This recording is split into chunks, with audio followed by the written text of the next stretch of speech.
language review to help you catch up and get up to speed with recognizing the basic features of the language while we're reading the sentences. There's a cheat sheet. So on the readings website, you'll find there is a cheat sheet with declensions that is helpful to print out if you want to have something to glance at. Like, if you see some kind of declension on a word and you have some idea whether it's masculine or feminine, then it's fairly easy to then identify which declension it relates to. It also has some examples of the usual conjugations, and like it's what is it? Few pages of helpful little notes. Not all of it is necessary, but I think the declension sheet, for example, and the conjugation sheet at the first 2 pages are particularly handy. And then there's more extensive Pāli lessons on the Sutta Readings website, which have exercises with answer key. So you have the things you can try to translate, and then if you look at the answer key PDF, then you can check whether you solved it correctly. Right, but let's start with so the basic thing to remember is that the word order in the sentence is subject, object, verb, so that the subject is who is doing something, like who is performing the action, and then what are they doing?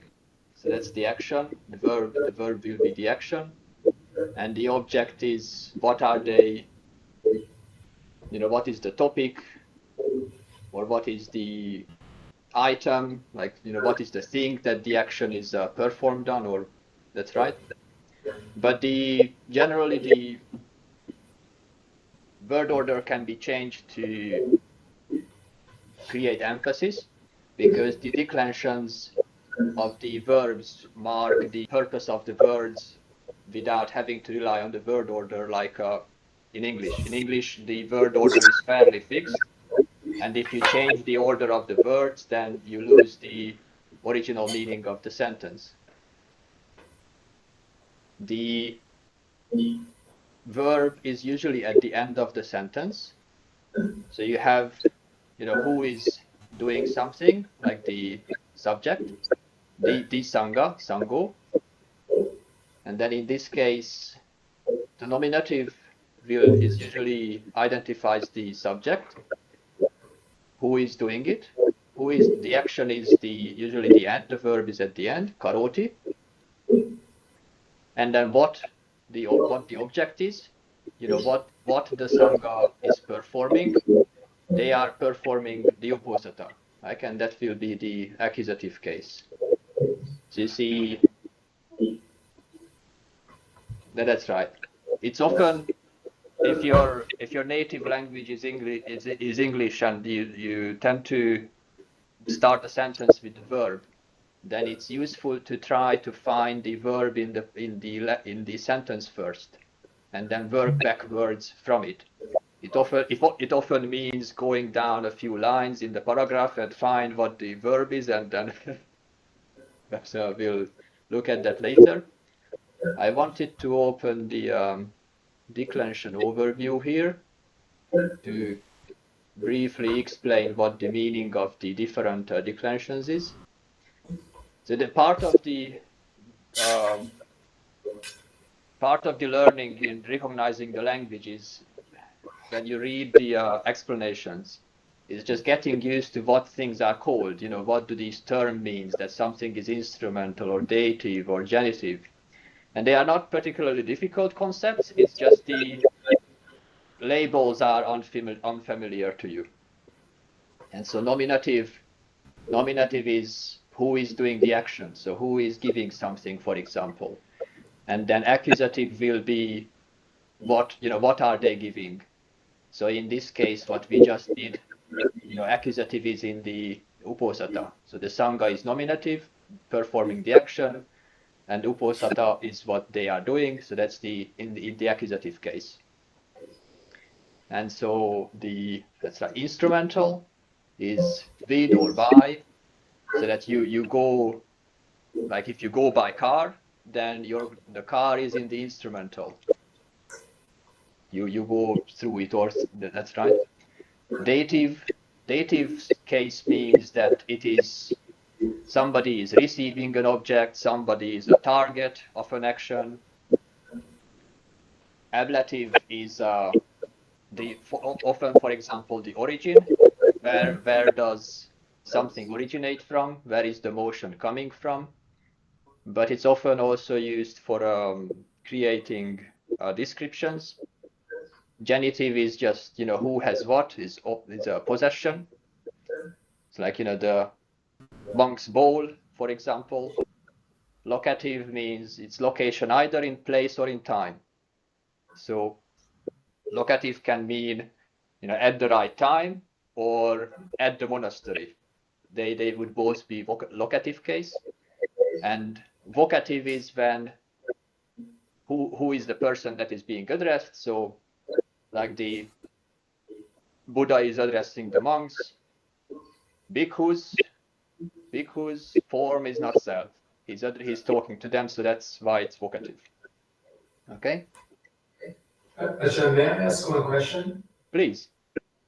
So I often have a problem understanding ablative, the fifth one. How do you pronounce it? Ablative? Ablative, that's right. So, still difficult to understand. Would you give me some example, like sentence? I think we might come across some, and then we can go back to this. But ablative, let me see, what do I have it here? Do I have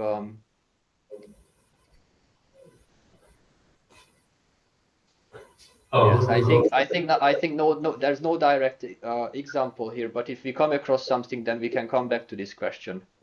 yes. Okay. So let's go through these simple sentences here. So we did the first one. So the sangha. So the sangha is doing something, is performing, and what they are performing is the uposatha, karoti upasatang, like that. Okay. So the next one, sudo pattam pachati. Pachati means to cook. Who is cooking? The chef or the cook. The chef or the cook, he is cooking. And what is he cooking? He is cooking rice. So this is now accusative. And you see the no, not like that. So I want to delete that arrow. Never mind. So he is cooking the rice. The subject and the verb agree in number. This is different from English sentences. So in English, you would say, I go to the monastery, or we go to the monastery. So the subject check can change in number from I to we, from singular to plural, but the verb doesn't change. You just say I go or we go. But in the Pāli verbs, the verb will also become plural. So the going, or in this case with bunjati, the eating will be plural if there are plural people eating. So Dharaka is a boy. Dharaka is a boy, and the plural ending for the nominative is this a ending, Dharaka. And because there are more of them, then they are not just bunjati, but bunjanti. The anti is the plural. Right? And what are they eating? They are eating cooked food, bhojaniyam, which is that's right. This will be the accusative here. Okay. So far so good. let's translate this simple sentence here. So the king goes to the village. Would somebody like to try this?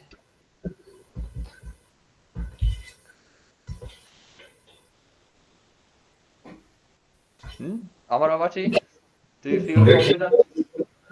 The king is Raja. Raja, that's right. Does it become Rajo or? That's right. So the king.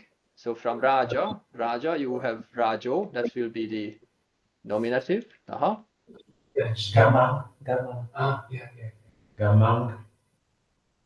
Gamang.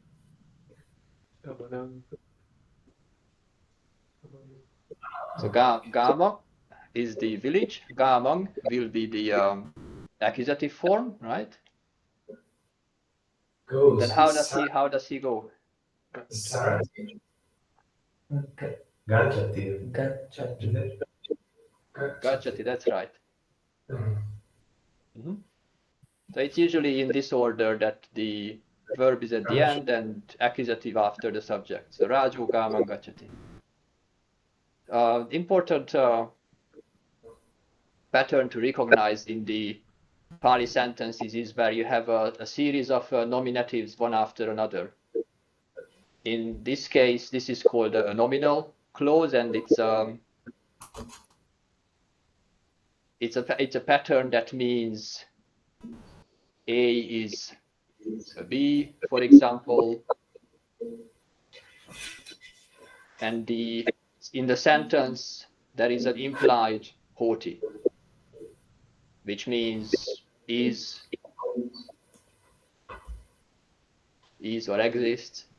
So in this case, Darako Samano, both are in the nominative. Daraka is a boy, Samana is a monk, and so this double nominative means the boy is a Samana.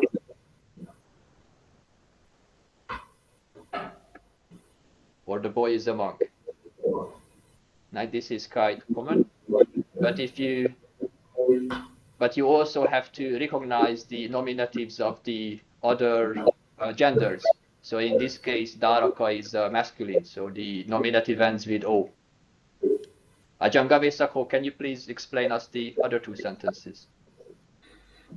Okay, so Chetana Bhikkhave Kammang, that's from another quote we read before, simplified version. So often if you have these two words in that construction, one after the other, there could be another word put in between them, in this case Bhikkhave, so bhikkhus. Intention is kamma, is action. That's right, and the ending is ang, like the kammang, but kamma is a neuter. Exactly. Bhikkhave is vocative. That's right, and bhikkhave is the vocative. The bhikkhus are being addressed.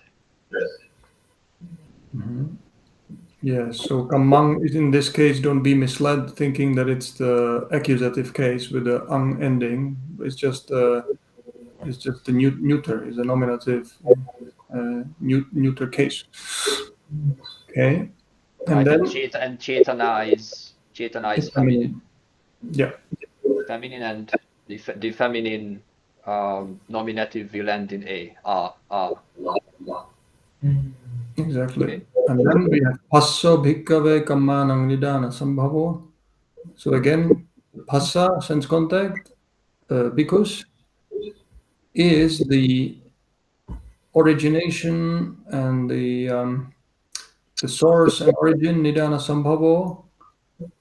And then we have of what? Of actions. Kammanang, that is the plural and is a genitive of actions. Yeah. So contact is the origination and source of actions. If you wanted to say of action in singular, it would be passo bhikkhave kammassa nidana sambhavo. Yeah. In that case, it would be in the singular, but here we are talking about actions as a plural. Again, Ajahn Gavisako. So Kammasa, kammasa, nidana sambhavo. That way would be in the singular.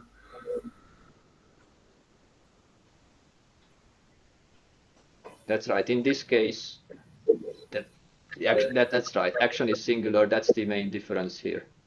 Mm-hmm. Like this is singular genitive. Yes. You remember so possession of something, something that belongs to somebody is called the genitive. So Kamaran is plural, is that it? That's right. Kammanam is plural. This is the plural genitive form. Mm-hmm. So let's do a little bit of verb conjugation. And I have an exercise for this here.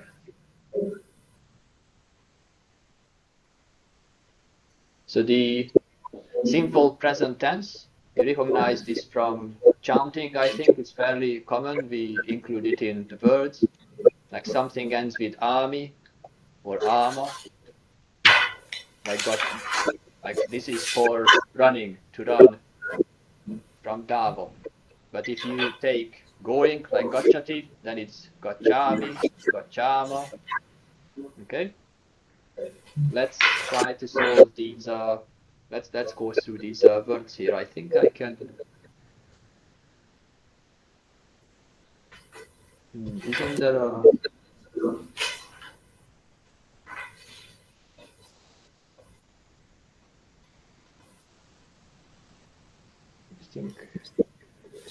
I thought I have yes, in Firefox I can write on the PDF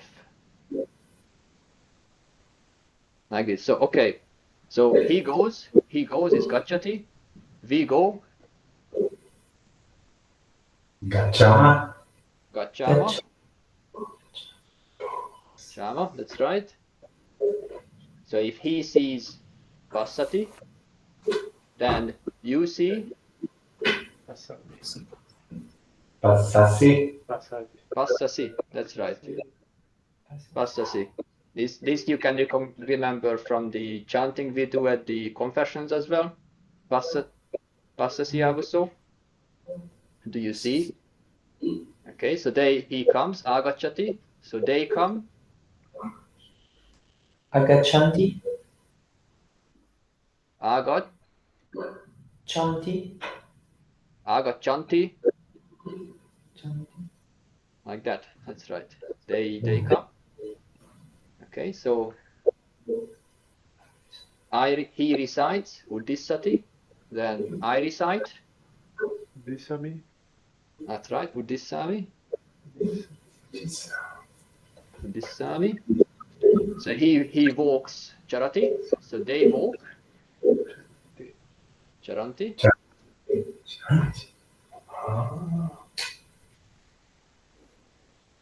So he gives with deity. So you are giving to somebody. That would be singular. So you in singular. So from passati to passasi is you singular, you go, you see, or he sees, you see. Ajahn Gavisako? Data. Data, that's right. Deta. We can also do the same plural for passati. So passati, he sees. You see is passasi. And then plural, you see? Sata. Passata. Passata is plural. And this form is often used as an honorific. So that in the confession chanting, you also remember we say passata bante. Do you see venerable? But the venerable is being addressed, the senior person is being addressed in the plural because of that's the polite form of address. Okay, so from kadati, which is chewing, you chew. Kadasi. Kadasi. Kadasi. Okay, Aroceti. He informs, I inform. Harutve. Arocimi. You're getting the hang of this. Okay, so Bunjati is eat, and so they eat. Bunjanti. Janti. Bunjanti. Bunjati. This is a really good thing to have on the side when doing. That's right. This is on the, but this is not the cheat sheet. This is not in the cheat sheet. This is in the lessons Oh. sheets. This exercise is in the lesson sheet. This is very good to have on the side. So let's do the last one. Avikaroti is confesses, and so in singular, Avikarosi. Avikarosi. Avikarosi. This is so good to have on the side. I just should have taken a picture of it. And we want to close this page. That's right. We go back to the lesson. So, having memorized everything about conjugation,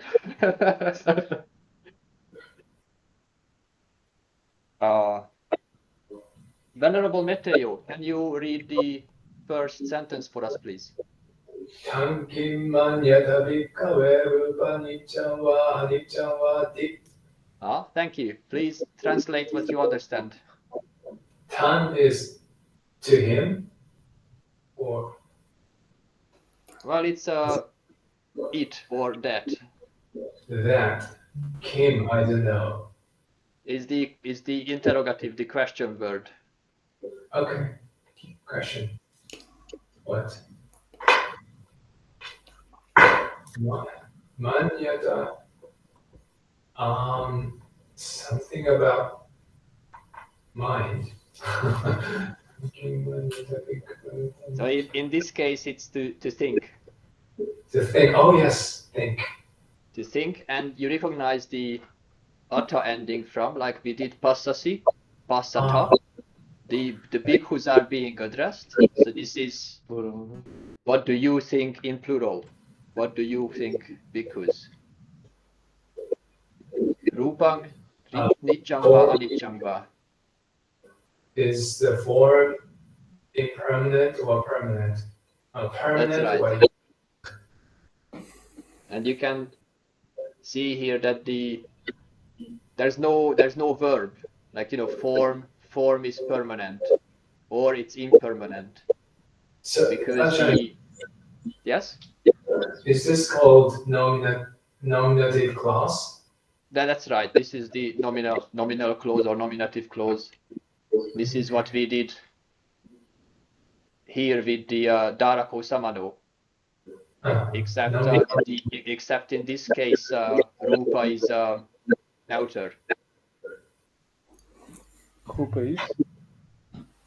It's an outer, and so Rupang is its nominative form. But neuter. So neuter, and nominative. And what does the va mean? What is Or. Okay. Good. Last one is or as well. And so the Titato, read us the next one.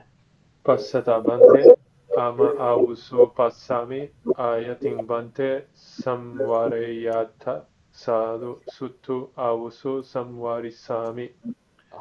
So passata would be the plural of seeing. Do you see, Venerable Sir? Yes. This is the confession formula. Do you see, Venerable Sir? And then the response is... But passata is plural or singular? Plural. Yeah, that's right. Passata is plural. So do you see venerables? And it's plural because addressing the senior person, you're using the polite form in the plural. So it's like a royal plural that, we important people, we are doing something important, and so the honorific address is in the plural. Just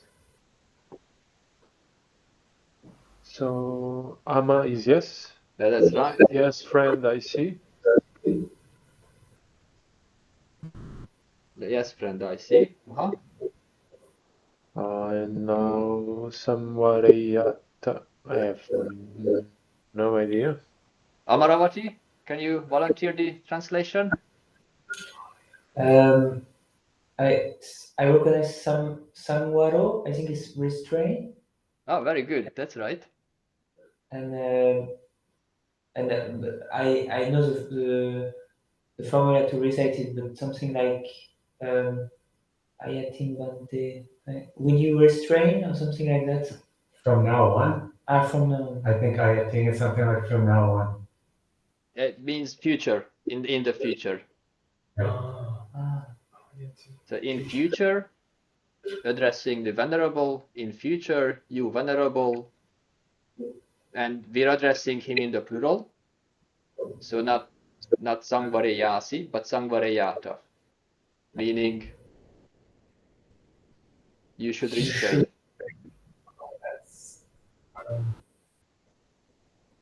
And then he responds with Sadhu Suttu Avuso Sangvarisami. Very good Avuso, excellent, well said Avuso. I will, this Isami is the future form. So I will, he says, I will restrain.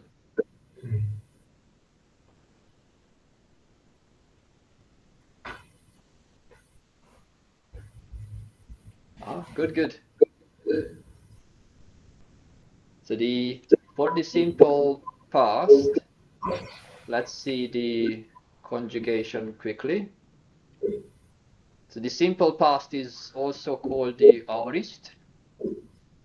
When you see in dictionaries that the verb is marked as AOR, this refers to the aorist, and it just means simple past. So the action is completed and it's yesterday, it's completely in the past. And so some examples are, the typical ending is the ing and the e. We'll see the examples here. So you recognize, I think, this from a sutta.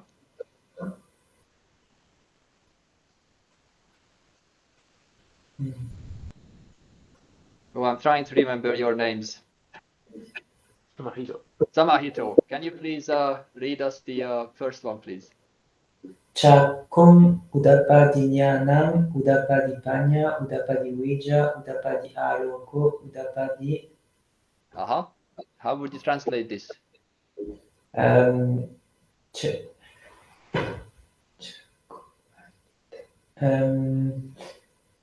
Chakum is vision. Is it vision?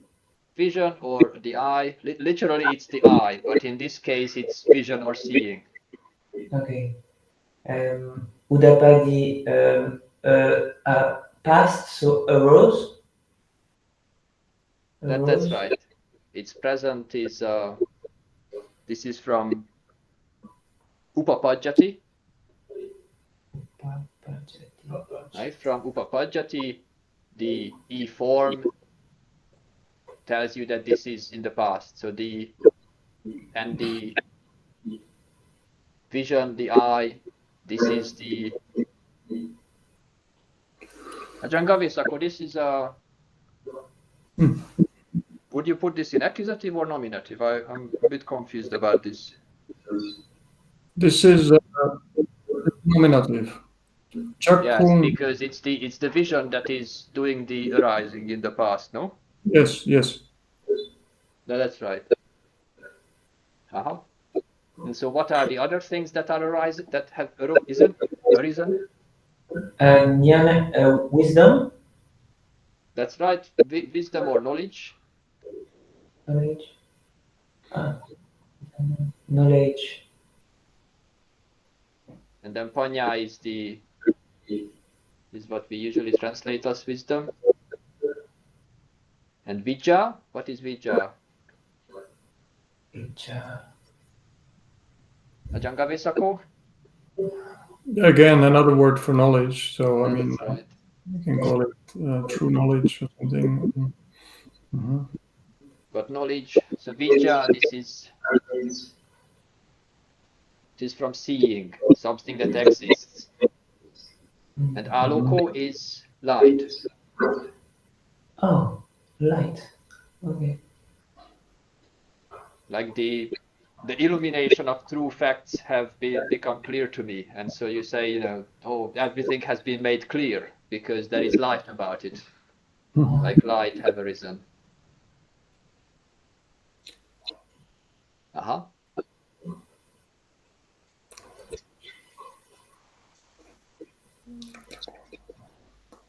So Titato, next 2 lines, please.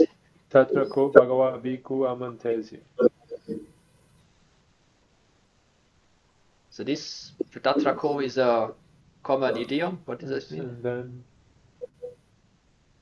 is it and then? No, that's right. It just means, and then something happened. So who is doing something? The Bhagava is addressing the bhikkhus. That's right. So Bhagava is nominative. The bhikkhus are Accusative. Accusative in the plural, and he is addressed them in the past. So the amantesi is amanteti would be the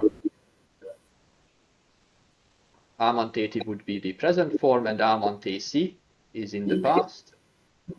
And so he tells them, hey, bhikkhus, you should listen.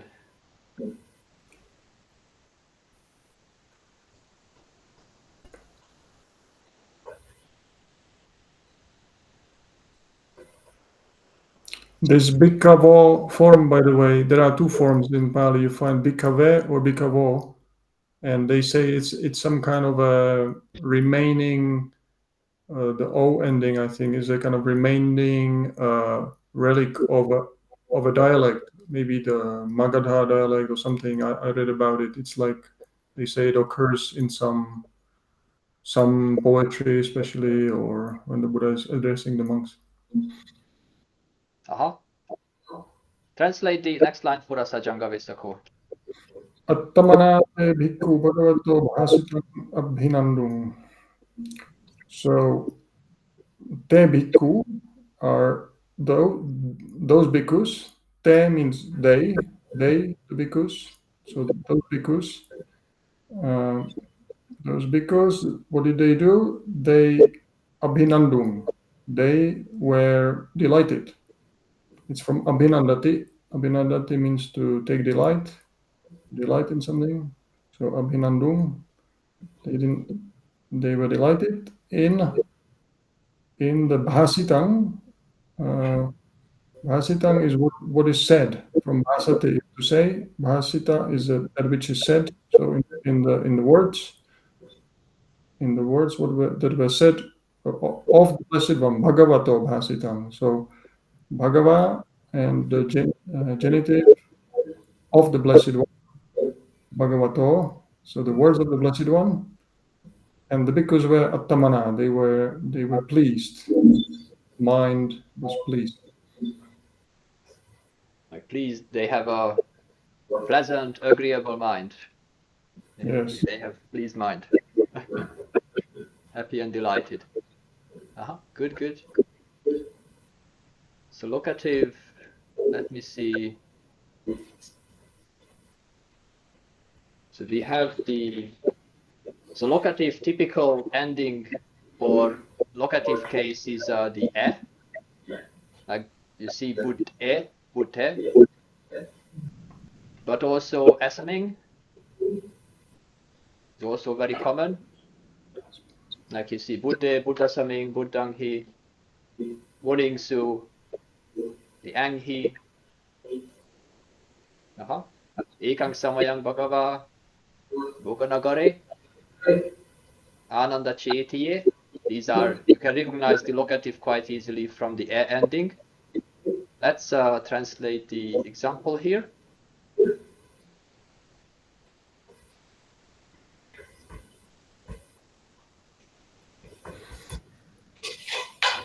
Venerable Meteo, can you please read us the first one? Ekam samayam bhagava varanasiyam viharati isipatane nivadaye. So please translate.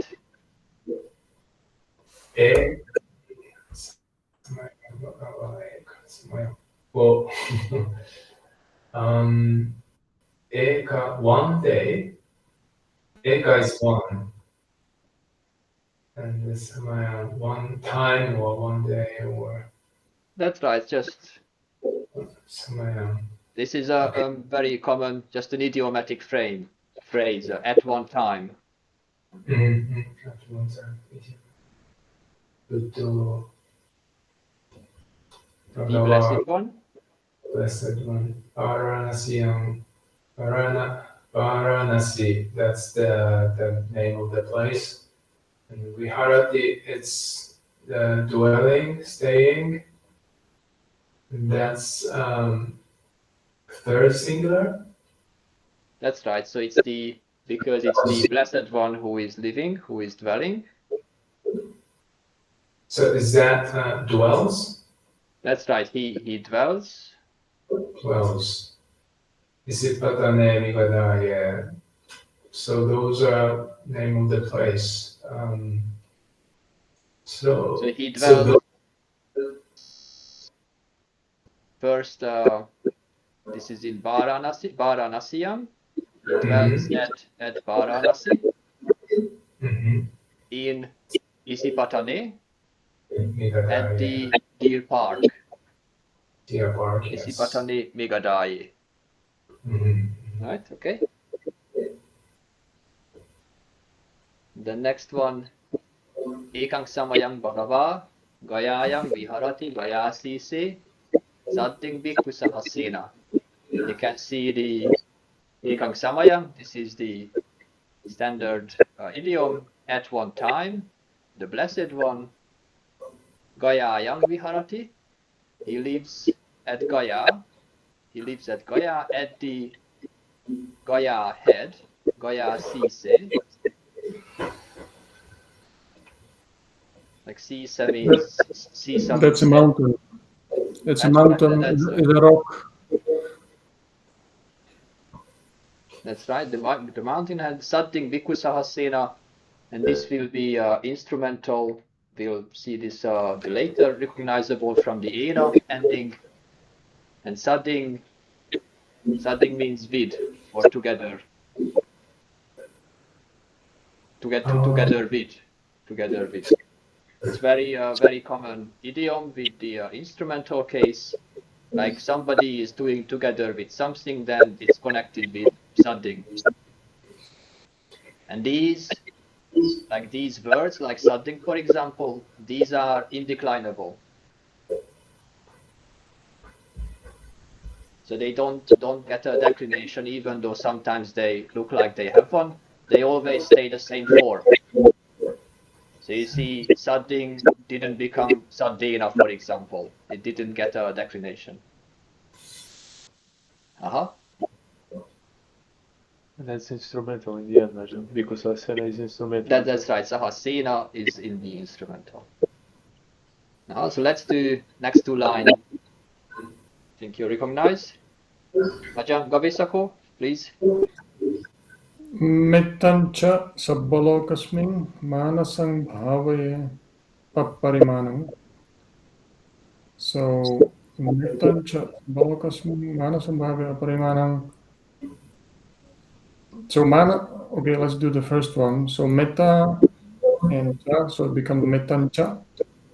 But the mettancha is connected. The metta is connected to mana.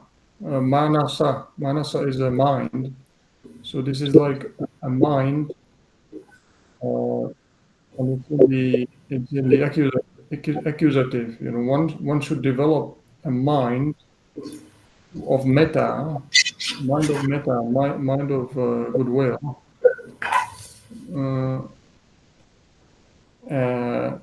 Bhavaya, one should develop.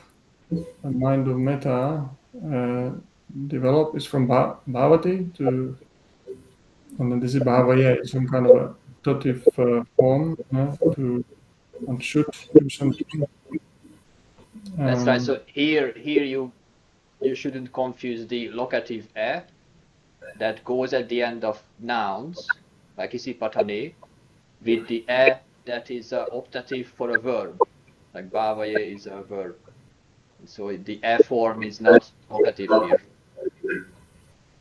And the mind should also be aparimanam, so the mind that is limitless.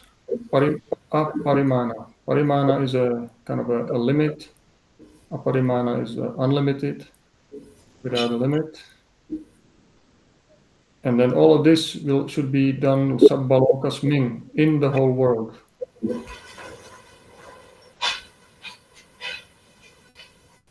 Right, that's the locative there. Please, the next line as well. Aggasming danang dadatang aggam punyang pavadhati. So here it means aggasming danang dadatang. So danang dadatang is, it seems, for the gifts that are given, the gifts or the gift that is given to the or in the highest, towards the highest, meaning, like to the Buddha or something that is highest. But here is actually in the locative. Here in Pāli, you use the locative. Agam punyang pavadhati.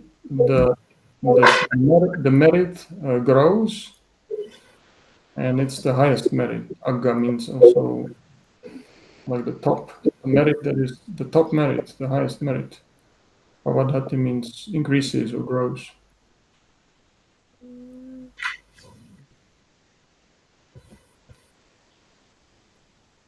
Yes, that's right. Thank you. So that's enough about locative for now. So let's do present participle. This is see what I have here for this one. Present participle. You can recognize it easily from the gacchant, mana endings. So from gacchati, you have gacchanto, gacchamana, dadanto, dadamana, kiramana, desayamana. And it just means that the action is ongoing. So that this is what we, in the English, you just put the ing at the end of the verb, and that's what the present participle means. So it's not very complicated to understand. It's just maybe you don't recognize that this grammar term means something simple like that. So from gacchati, he goes, becomes gacchanto while going, for example. Like same for gacchamana, viharanti, he dwells. You have a mistake there, Ajahn. You should correct gachamano, gachamana rather than gachamama. You have a M at the end by mistake. That's right. That should be gachamana there. Viharati, viharanto, he dwells, while dwelling. Vedyati is he feels or experiences. And then Vedyamana is while experiencing. Vedyamana while feeling, while experiencing something. And so you recognize the line here from the Anapanasati Sutta. Who hasn't read for us? There's another one named Maravati, another person. Again, please. Digam va asasanto, digam asasami te pajanati. Digam va asasanto, digam pasasami te pajanati. Please also explain what you recognize. Digam is long. Uh-huh. Va is or. Asasanto would be inhale. Inhaling in this case because of the onto.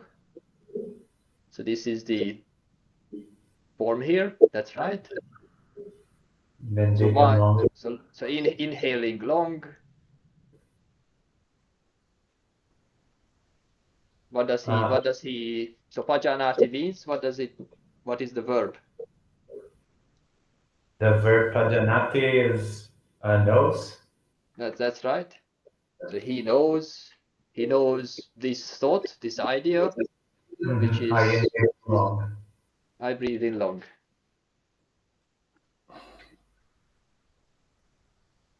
Good. That's right. And then digang va passasanto, breathing out long. He knows pajanati, digang passasami. I breathe out long. Good. Okay, so let's do instrumental. This is the ena, ina, ehi. Let's see if we have a conjugation here. You recognize it from the ena ending. Ena, ehi, garuna, garina. This is the common form of it. So we did king goes to the village previously. So let's add with a chariot. How would you translate this? So how did we translate it? King goes to the village. Raja gama gachati. So Rajo Gamang Gachati. That's right. So how do we add with a chariot? The chariot is a rata. Is a rata. Ratena. That's right. Correct.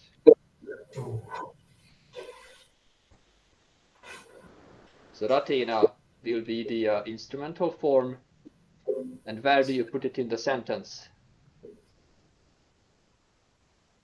Where would you put it? After Rajo. Could be. Rajo ratena gamang gachati. It could also go after gamang. So Rajo gamang ratena gachati. This is flexible like this. It could even go right at the beginning in poetry. Sometimes they swap the order because it doesn't matter really in the Pāli sentence. You can because it is so inflected, you can mix the words up as you like. That's right. Especially in poetry, the word order goes out the window completely because it's more important for things to rhyme and have a good rhythm. And it's the declensions that really tell you what the verb is acting on and who is doing something. So what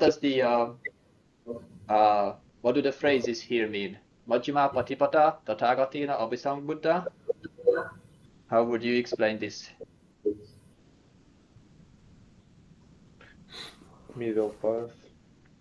Please then, Titato. I'm just done. Tathagatena. So the Tathagatena would be the instrumental. That's right. And by Abhi, the highest Buddha. So Abhisambuddha, this is awakened too. He is awakened. He's awakened to Majjhima Patipada, to the middle path. Like by the. So Majjhima Patipata would be accusative? No, actually, the way this is like you have to think in Pali. This is different from English. So it is the subject of the sentence is Majjhima Patipada. The path is what? The path is Abhisambuddha. It is awakened to. So that Abhisambuddha qualifies the Patipada. Yeah? It has been awakened to, and by whom? By the Tathagata. So the path is awakened to by the Tathagata. That's right. That's the literal translation. Again? Yeah. That is the translation. The path is Yes, awakened that's to right. Bhagavad. If you follow the Pāli syntax instead of trying to write a nice English translation. And then the next one is, you recognize this from the Anumodana Sabba Buddha Anubhavena. The Anubhavena is by the power, that's right, by the power.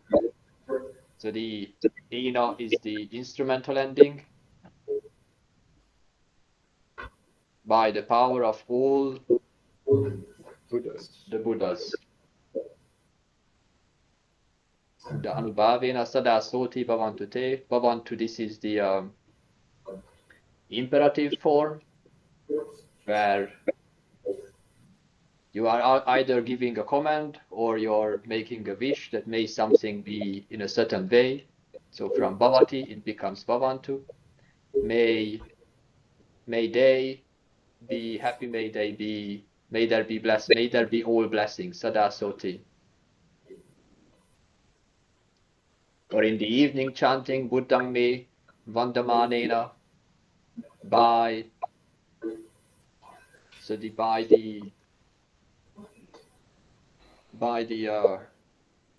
paying respects. How would you translate this, Ajahn Ravisako? By the Salutation, maybe. Salutation. by the saluting, that's right. That's good. So by the saluting, by doing Vandana instrumental to the Buddha by me, by myself. That's no, that arrow is not.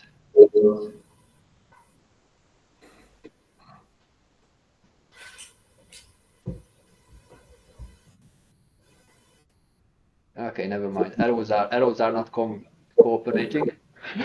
Let's continue.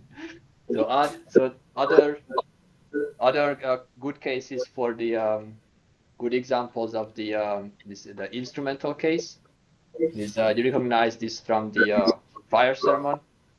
Adittang ragagina dosagina mohagina adittang jatiya jaramaranena sokehi paridevehi dukkehi domanasehi upayasehi adittang tivadami. So here all these are instrumental. So raga gina, by passion, by hatred, by delusion. Jatiya, Jaramaranena, these are all instrumental forms, but they are different genders. So they are instrumentals of feminine and neuter forms and masculines. That's why the ending changes from ina to iya to ena. Like upaya sehi, all these are instrumentals by sorrow, lamentation, pain, grief, and despair. They are burning, but so adittam, to understand, to recognize this is formed from adiyati, that is burning. You add a ta, which creates the past participle, and that means that becomes aditta, like burned as an adjective, and the past participles take declinations, and so in the nominative it becomes adittam, because all these things are burning. Or actually here is just an adjective. right? And so then the whole sentence is wrapped in a quote, aditang, and this is what the Buddha is saying. This is vadami is I say, no? That's right. Vadami. Vadami is for I say.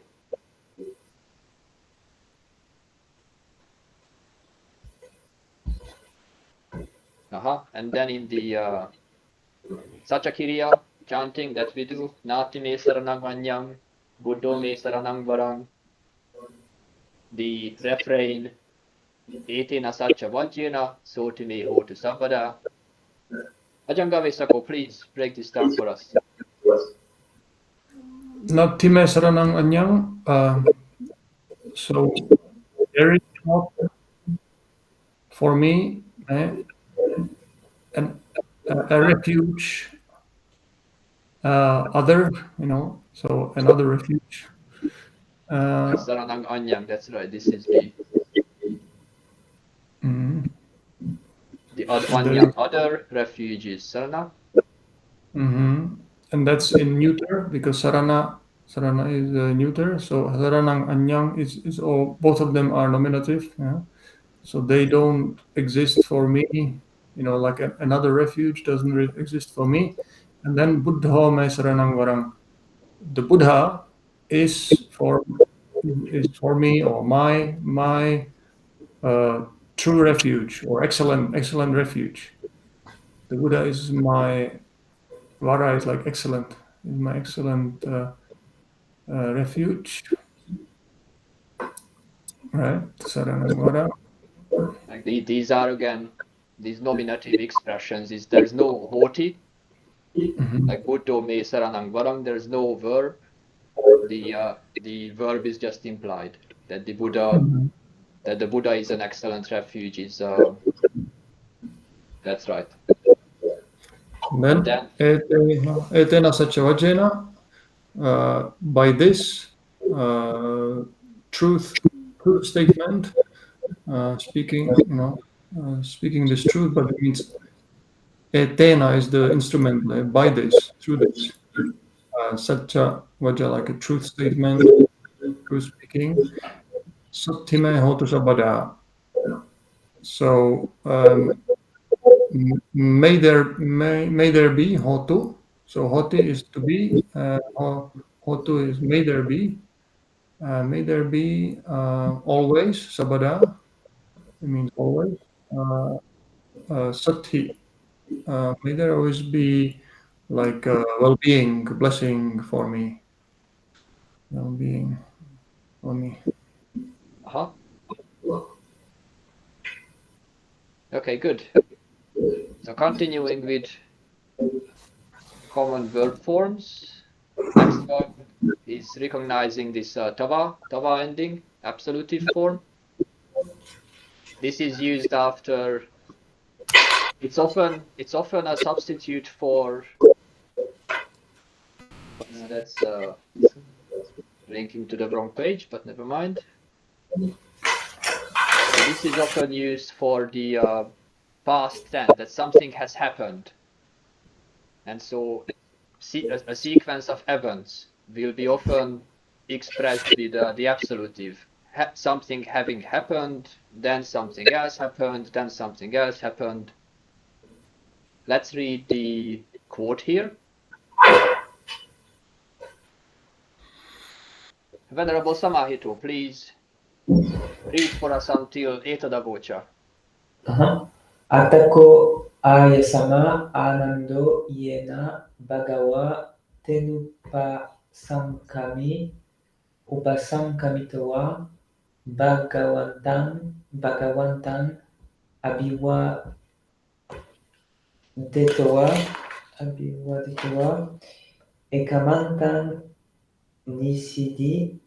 ekamantan nisinoko ayasama anando bhagawan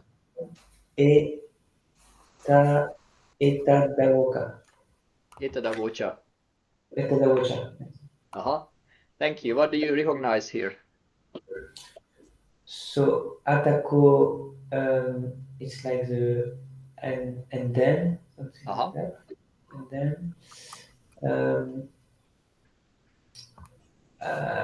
Bhagawa, I recognize Bhagawa. Anando, it's probably Ananda. That's right. This is the Venerable Ananda, Ayasama Anando. Uh-huh. So the verb here is tenupasankami. Something like it comes to the Buddha, something like that. He I recognize approached. approached. Okay, yeah.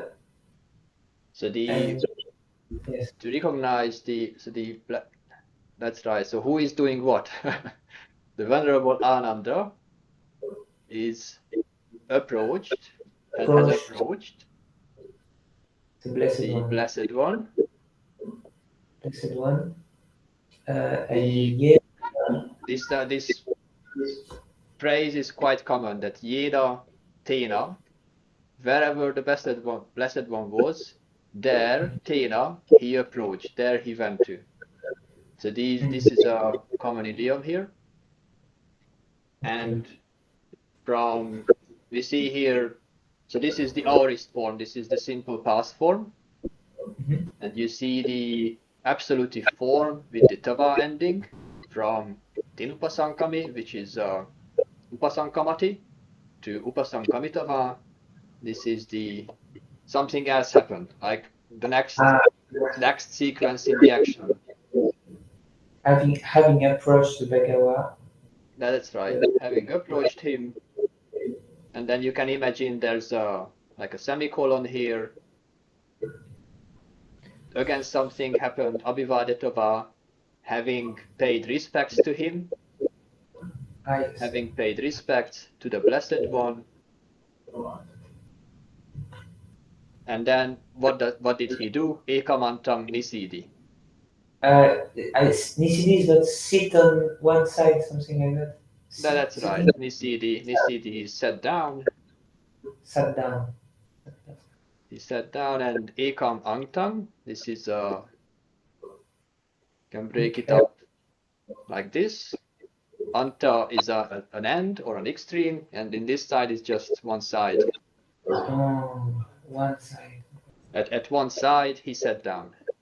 Right? That's right. So ekamantang nisinno ko ayasamantu anando bhagavantang etadavocha. So at one side sitting, the Venerable Venerable Ananda Ayasama Anando etadavocha. This is the aorist form of spoken to or addressed or said something to somebody, etadavocha, and in this case he is saying it to the Blessed One, Bhagavantang. And so he asks him this question, Kittavatanu ko bante bhikkhu sanghe viharanto pasam vihareyati. So how, a quick translation would be that how, so he's addressing the Buddha, Bante, this is the vocative. In what way, to what extent, Venerable, a bhikkhu would live, vihareya in the optative, in peace, at ease, in the Sangha, in the middle of the community. Sangha is locative, is that it? What's this?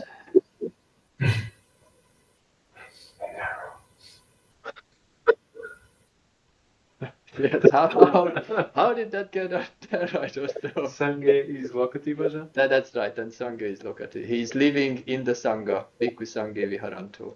While living, so we did present participle, Viharanto, while living in the Sangha, among the Sangha, a bhikkhu would dwell at ease. Vihare pasum vihareya. And then another common phrase with absolutive is disava. So adi vanam kama gunesu disava tasama aham pajjapitong hiraja.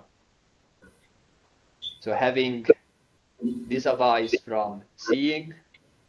So having seen having seen the adivana, the disadvantage, the drawback of sensual pleasures, in sensual pleasures, kama gunesu, so this is the plural locative, adivanang is the accusative, so having seen the drawback in sense pleasures, therefore tasama ahang pabbajitong hiraja. This is addressing vocative a king. This is Venerable Ratapala. This is the Venerable Ratapala in Majjhima 82 telling the king when he has gone forth. So he said, therefore I am gone forth, therefore I am a monk. Ajahn Gavisapo, can you explain the next one for us? Kattamancha bhikkhave samadhindriyam. So what, because is the faculty of concentration. So katamang cha, what is, katamang is like what, and what, because is the faculty, the indriya of concentration. Ida bhikkhave, here because the noble disciple Arya Savako, he's the subject. The subject then labhati samadhi, he gains concentration. So that's the verb is there. Labhati samadhi, so gains what? Samadhi, concentration. That's the object and the accusative. And he also gains labhati chittasa ekagata. He gains the oneness of mind, of the chitta. Yeah. So that chittasa of oneness of the mind. And then how vasagara manam karitva. Having karitva is having done something. Vasaga aramanam karitva. So having made the relinquishment the object of his mind. Yeah. So aramana is like the object, and the vasaga is the relinquishment. So vasaga aramanam karitva, having made relinquishment the object.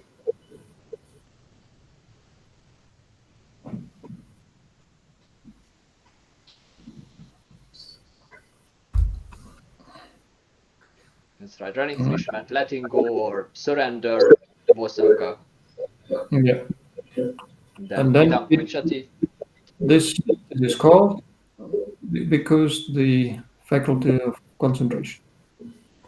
This is called because this is what samadhi is. Idam vuchati, and vuchati here is this is the past participle form. Is that right? It's the I think it's like the passive form. Passive form. That's right. Passive. Because it's vuchati, it is called vuchati. This is called because the faculty of concentration. So let's talk about past participle quickly. This is in English. This is formed with the ed. So if you have a verb, you recognize what this is quite quickly. Like you say you have develop, then a developed mind, developed mind, then this is an adjective. Developed here is not the past tense of the verb, but is an adjective that qualifies the mind. And so this form is called the past participle. And so you recognize it easily from the ta or the na ending. So from bhaveti, for example, that means to develop, you get bhavita. From vachati you get the C becomes a T and you get vutta. From pamajjati, the ta ending forms at the end pamatta. And pajahati, the ha turns into the ha will attract the na ending, so you get pahida. So pajahati is, for example, letting go. He lets go. He lets go or abandons. And pahina is something that is abandoned.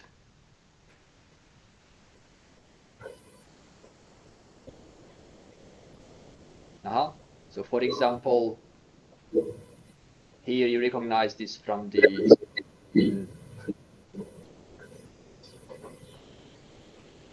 this is in the Anapanasati chanting as well. That's right. I'm trying to think of somebody who would like to lead.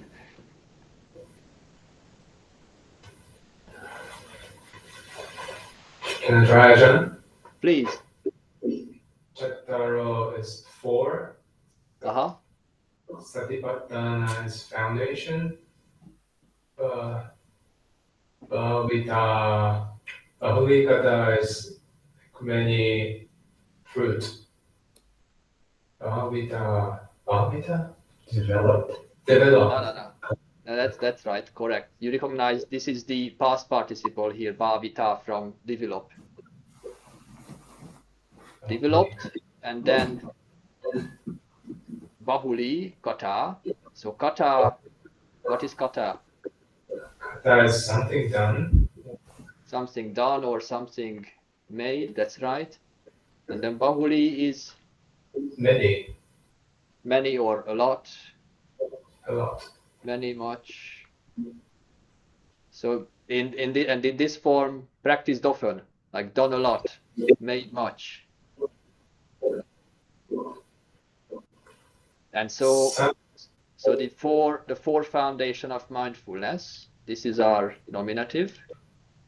When it's bhavita and bahulikata, when it's developed and made much of, what does it do then? It's paripuranti. Bountiful? No. Something force. So in this case, it fulfills. Fulfills, yes. But the same word also can be used in the yata varivaha chanting. Yata varivaha pura paripuranti sagarang is fills up the ocean. Fills up the ocean would be paripuranti sagarang. Right? But here the same word is in the sense of fulfilling or completing or providing its foundation, like Satta Boy, for the 47 factors of awakening. And then we saw the aditya. This is also the past participle from adiyati, from burning, becomes something that is a thing that is burning, like sabbang is qualified by the aditya. And because sabbang here takes sabbang is in this neuter form, then the adjective also takes the same form. That's why the same ending. The jakung bhikkhave aditang. These are the same forms here, that the I is in the state of burning. Rupa is aditya. But you see the endings are different because the genders of the nouns are different. So the adjective, the adityam, always follows the ending of the noun that it qualifies.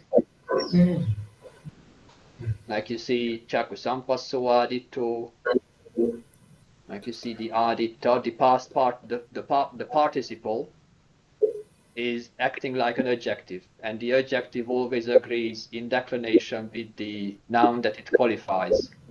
So it follows the same ending. Rupa aditya. Okay? Good. Let's keep going. Genitive case.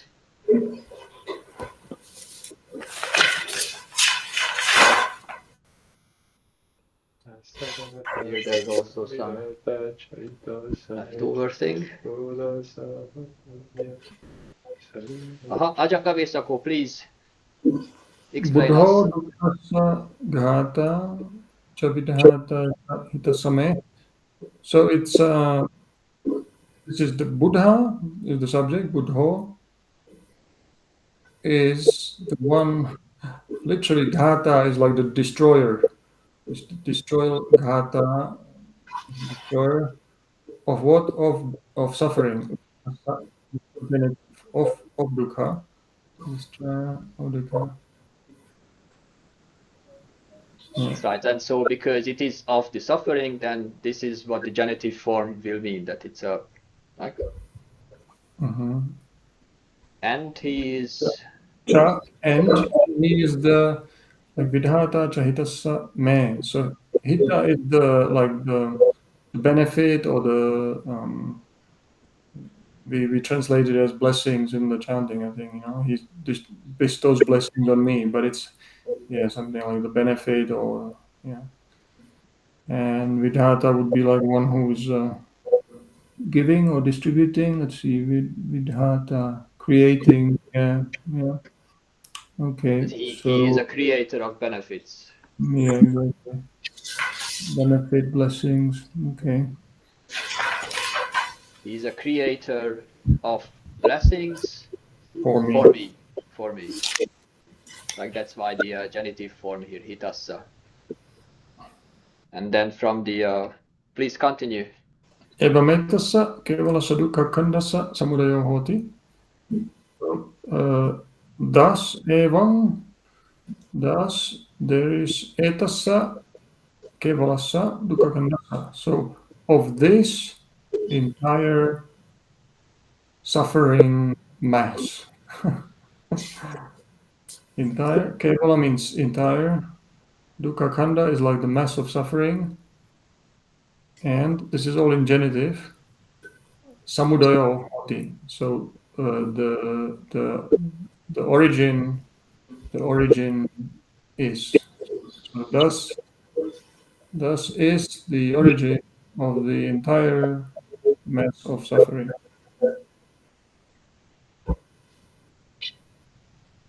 And then we have Yopana Bhikkhusa, Patangva Chivarangva Apanidheya. So means Yopana means whoever, like who, Yo meaning the person who, Pana means just and or something like that. The one who, so a bhikkhu, a bhikkhu is the subject. That bhikkhu who would hide, apanidheya means from to hide something, and would somebody who would hide.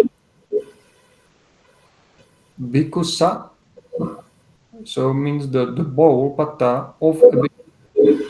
As a genitive, a bhikkhusa, the bowl, va means or, chivarangva or a robe of a bhikkhu. Yeah. So a bhikkhu who would hide the bowl or the robe of another bhikkhu.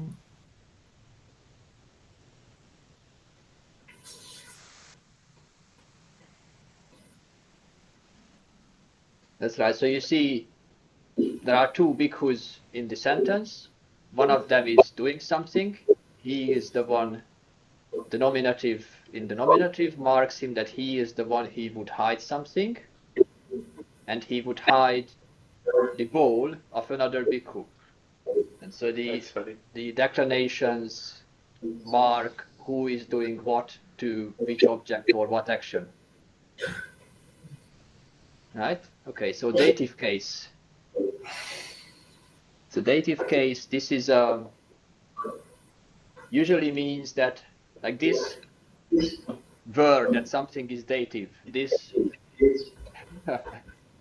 is how to say, hard to find a easy way to remember what that would mean, but you just, if you remember that it is for a purpose or a target of the action, then that will more or less catch the meaning of what the dative is used for. So for example, you remember this from the chanting, Upasamaya, Avinyaya, Sangbodhaya, Nibbanaya, Sangvatati. So Sangvatati means leads to,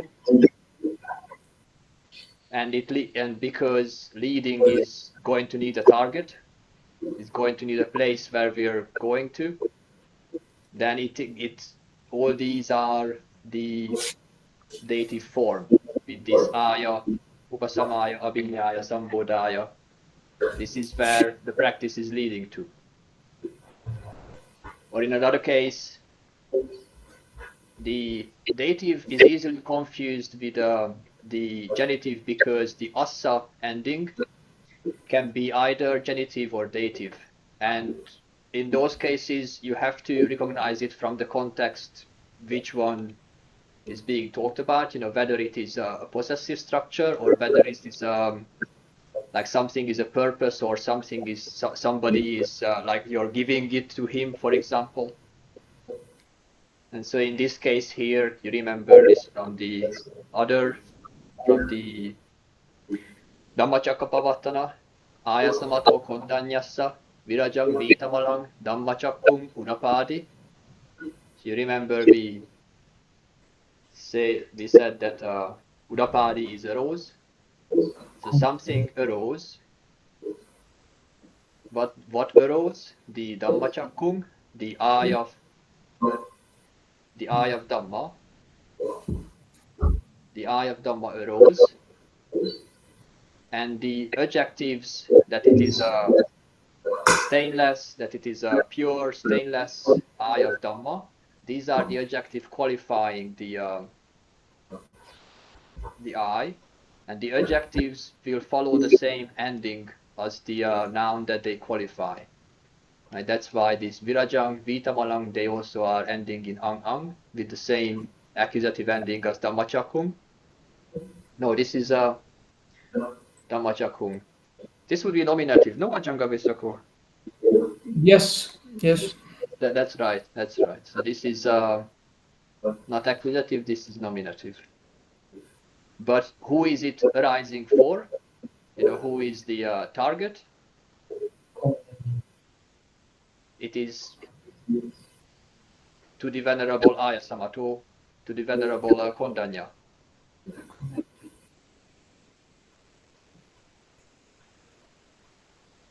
And it's arising for him. Yes.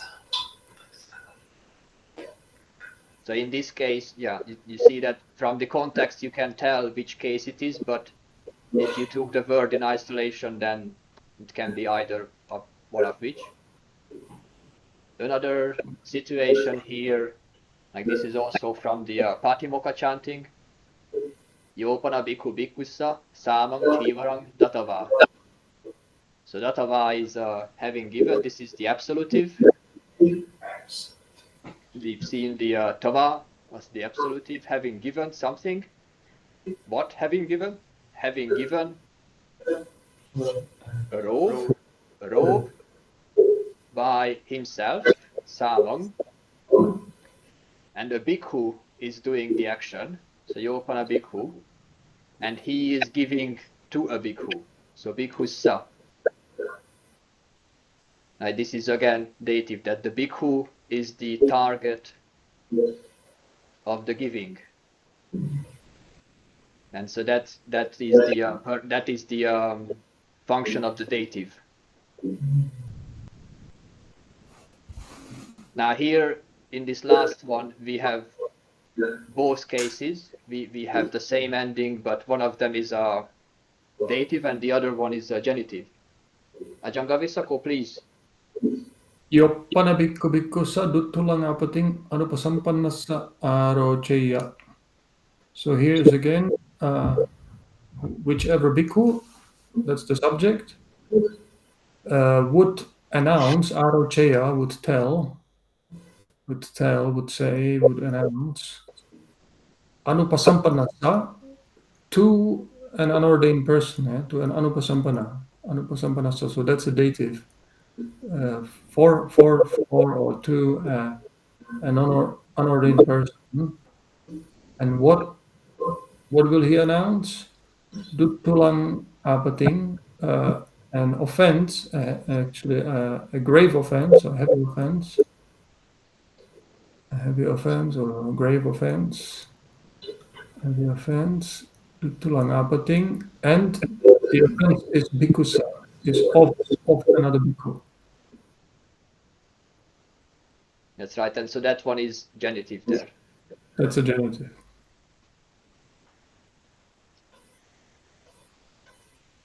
That's a genitive because that's a possessive structure, like of a bhikkhu.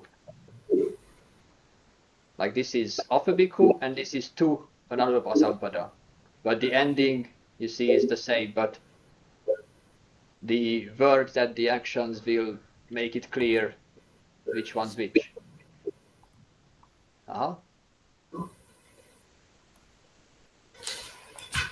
Okay, looks like a long lesson today, but there's not very much left. Let's finish these few examples.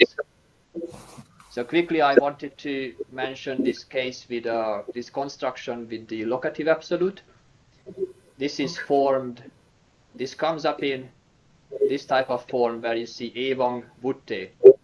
Like there is a verb that you recognize vachati, he speaks, somebody who says something, somebody who speaks. And from a verb, there's this strange locative ending. Like, you know, how does a word get this locative air when it's an action? And the locative is usually, we talked about it in relationship to nouns. And the way this is formed is that you start from the verb, like in this case, speaks. Then there's a past participle. Something is said, vutta. So the ta creates the past participle. And the meaning is something is said. And then this is declined in the locative. It gets this ending for vutte. And the locative, you remember, it's either a place or a time. So this construction means when something was said, then the following happened. So in these phrases, like here, evang vutte, then it means when this was said. Right, and then anyataro bhikkhu bhagavantang etarahocha.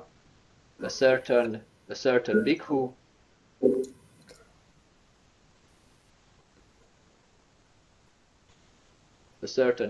to the Blessed One, he said something.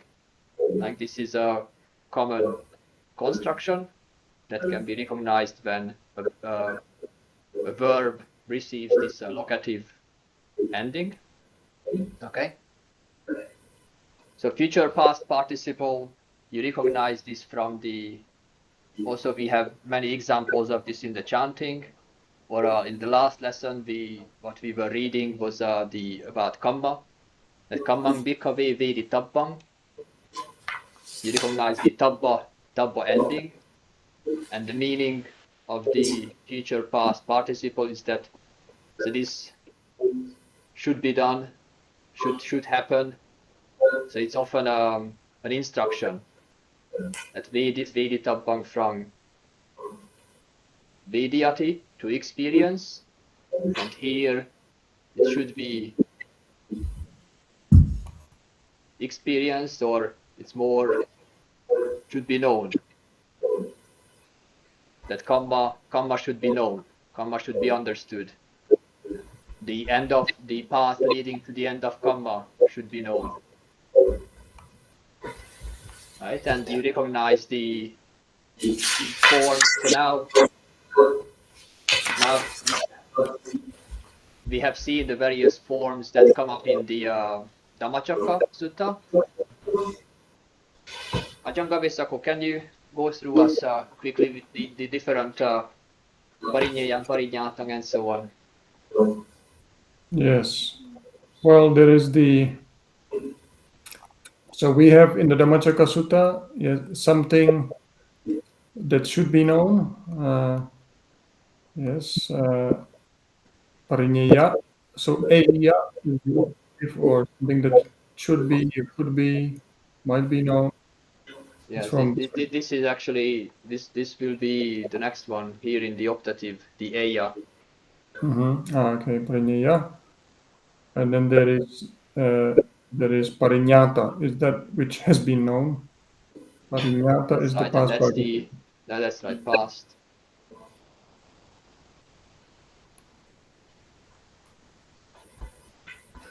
So Is this known, and yes, and then we have dukkha samudaya, the origin of suffering should be abandoned. Pahatabba.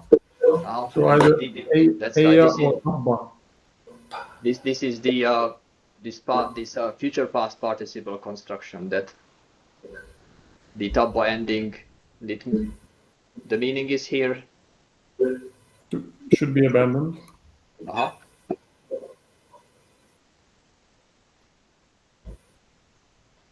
Then pahinam. And has been abandoned.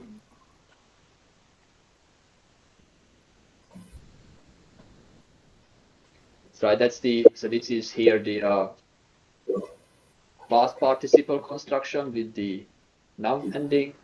And then we have to be should be realized. Sachikatabbang is the should be known, should be realized, should be made. Like Sachi is a personal.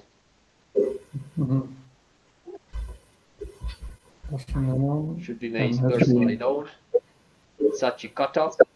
Kata has is the been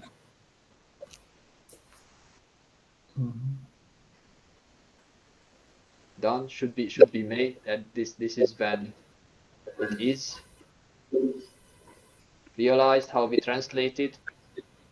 Like this has been realized. And then we have the path, bhave tabba, should be developed. Should be developed, and bhavita. Has been developed. That's right. So this is how the participles function in the sentence. They create forms of the verbs for the something that is going to happen in the future, something that has happened in the past. Like these are useful. And the optative is is also something that should happen in the future, but it might not happen. Right? Happens. So somebody might do something, but they might not. But so it's different. You see, it's different from the past, the tabba. So something should be done. This is an instruction. Like it should be experienced, should be known. And the optative eya, this is also can be in a sense of, this would be good to do, but it's also, it's not saying that it will happen or it should. It's something that might happen or might not. It has this optional quality to it. Like in the, for example, this is a phrase from the Mahasatipatthana Sutta. So bhavati is to develop, you remember? And so it's optative form bhaveya, someone who might develop. Evam refers to the satipatthana. So someone who might develop this way, someone who might develop this for 7 years. And then you remember the meaning in the sutta is that if somebody should practice the satipatthana for a certain amount of time, then the result is expected to be he's either anagami or he's fully enlightened. And then the time goes down, the Buddha revises his review and he takes it down to 7 days. But This is it's used with this optative form that you see.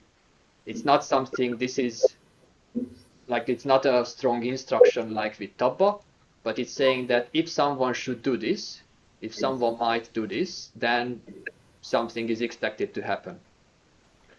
Like, and the other phrase is, you recognize this from the Anatta Lakkana Sutta, Naidang Sankara Abadaya Sangvatteyung. So this Eyung is a plural, is the plural optative form that the Abadaya, this is a dative, something that could lead to affliction. I have a question. Please. So I see that the optative form is not part of the list of different declension. So it's a verb. It's a verbal form. It's not a declension with cases. So it's not a. So it's not a conjugation. It's not a. The optative is a conjugation of verbs, not a declension of nouns. Is this your question? Yes. So okay. That's right. So this is something that is applied to verbs. Like the nouns don't have an optative form because this is for actions that may or may not happen. Actually, may I ask one question? Please. Does optative form works as the conditional mood, like if or should? There is a separate conditional structure, such a, if, but and there is a conditional mood as well, but like this is one of the ways to express it. I think, depending on the text, different forms can be used. Because is that true that most of the Patimukkha rules are ending with the optative? That's right. They don't say that this has happened or it's not an instruction for something to do, but it's a hypothetical situation, right? Yes, because I've seen many translation using some translation use if, some use should any be blah blah blah. So I thought it's conditional. That's right. In English, you might translate it with if, but this also comes up with, what is idiomatic for a given language? What are the phrases and moods used to express something? And sometimes there's no deeper meaning other than that's how it's usually said. Thank you very much, Sanjay. And we just have to learn it from the Pāli text that, when it's like this, then they would use an optative. If it's like a different expression, then they would use such a with if. In another time, there might be something like a past participle with tabba. And they just, that's right, we have to learn it from getting used to it by reading the texts and learning it from the examples there. But let's complete today's lesson with the last example I wanted to bring up is the infinitive. This is when the verb ends in a frequently it's tum. So a simple sentence would be, for example, we're going to see the Buddha. Ajangavi Sako, can you please translate that for us? They're going to see the Buddha. Buddhang, Gachama, so it will be Gachama, we are going, or Gachama, and then Buddhang, I mean, it would be probably Dasanaya in this case, but for the purpose of seeing the Buddha's Dasanaya, but it could be also Buddhang I think in this case, the infinitive would not work. It would be like to see, you know. I was Pasitung, yeah, thinking of Pasitung here. situng, but it would be either one or the other. It would be either Buddhang Dasanaya Gacchama or Buddhasa Pasitung Gacchama, something like. I don't think you can have both, but yeah, in this case, probably wouldn't. But we could say not see the Buddha, but we could say Buddhang. Let's go to see the ocean then. Yeah, that's right. It might be better. It might be So- similar. So we go to see the ocean. Maybe might be anyway. Pasit would be the infinitive. Sagarang situng chama, Pasitung Gacchama. something like that. That's right. So you remember Pasita was the present form. It receives the tung ending for to see. For the purpose of seeing would be a dative, but in this case this is the infinitive form. So let's translate this refrain from the English chanting. You see the infinitive will be here with Sangvaritung. Ajahn Kavisako, please let's go through the verse here. So kayana vachaya vachetasava, by the body, by speech, or by mind. Yes, so these are instrumentals, but the genders are different. That's why the ending is different. Exactly. And then buddhe kukamang pakatang maya yang. So here the yang actually, again, because this is kind of poetic, so it's actually yang kamang or yang kukamang buddhe pakatang maya. So it could be actually put at the beginning, but anyway, here it's at the end. So whatever bad karma, kukama, is whatever like wrong karma, wrong action, buddha means towards the Buddha, with regard to the Buddha. Maya, pakatang maya. So pakatang is the same as katang, done by me, maya. So that's a past participle there. That's right, kata. Yeah, maya by me. By me, yeah, so whatever bad karma.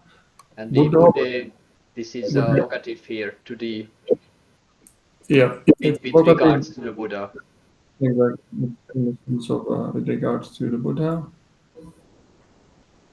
That action.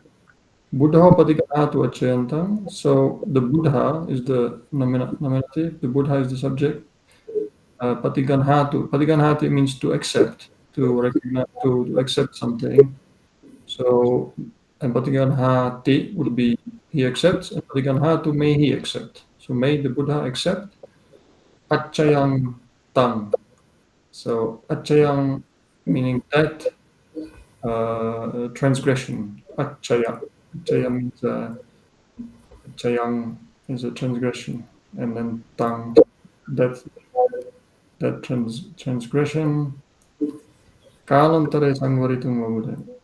So sangvaritung mabude. So for the what do you call it? Restrained, for the purpose of restraining oneself towards the Buddha.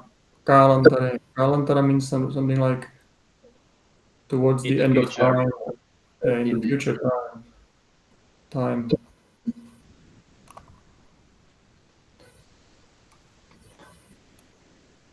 In the future, at the future, there may be restraints. Then Buddha. So what here connects the infinitive sangvaritum to the target or goal. And Buddha here is wouldn't this be an accusative? Sangvaritung Buddha. Again, it's with regards to the Buddha. I see. So then then locative is good. Yeah. With regards to. Okay, well,